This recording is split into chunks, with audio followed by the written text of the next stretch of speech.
we wake up every morning with breath in our body and the activity of our limbs. This is a blessing from God. Many of you are able to eat multiple times a day, just like myself. And we say grace because we know it is nothing but a blessing of God. But then there are some things, there are some opportunities, there are some blessings that are reserved for the individuals that are willing to hold to God and to believe in God. And then God responds to their actions with another level of blessing. If you need somebody to go, you know, Lord, I'll say yes. Yes, sir, Lord. Yes, sir, Lord. Yes, sir, Lord. Hey, some people refuse and still say no, but as for Lena, I'll say yes, sir, Lord. Yes, sir, Lord. Yes, sir, Lord. Then the Lord said to Elijah, "Go and live in the village of Zarephath, near the city of Sidon.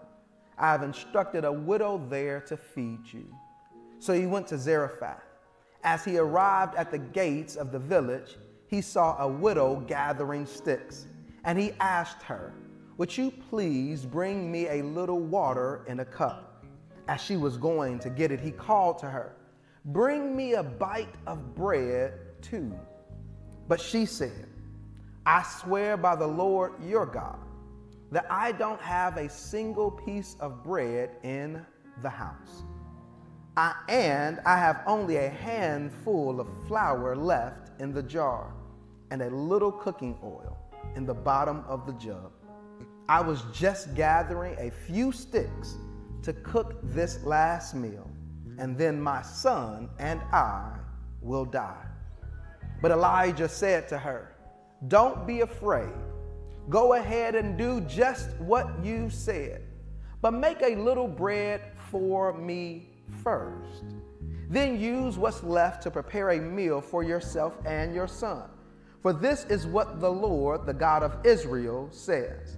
There will always be flour and olive oil left in your containers until the time when the Lord sends the rain and the crops grow again." So she did as Elijah said, and she and Elijah and her family continued to eat for many days. There was always enough flour and olive oil left in the containers, just as the Lord had promised through Elijah. Yes, sir, to your will and to your way. Let me hear you say yes. Yes, sir. I'll obey you every day. Let me hear you say yes, sir. I want to do right by your word, Lord. I'll say yes, sir. Lead me and I'll follow. Yes, I'll say. You don't know me from Adam. Make me some first. The audacity of this request. The audacity of this request. And can I just be 100 with you? 100%.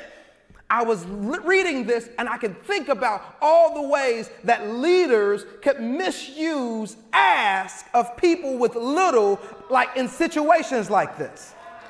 I just heard it, right? I'm reading the text. I can't be honest. I want to be honest, right? And then I feel God tell me, so you mean to tell me, if your people are in a bad space, if your people now are dealing with high inflation, if your people now are dealing with layoffs in tech companies, if your people now are dealing with all the things that would look like economic recession and drought, you mean that you would tell them, you wouldn't be willing to be honest with them and tell them to give to me because you're worried about the way that it will look?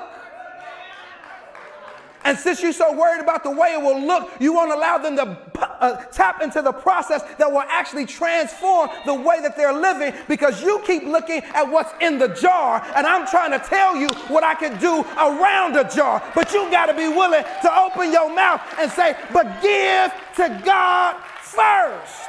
I wanted God's miracle to be that the pots and the jars were overflowing, because only the overflowing communicated God was doing something amazing.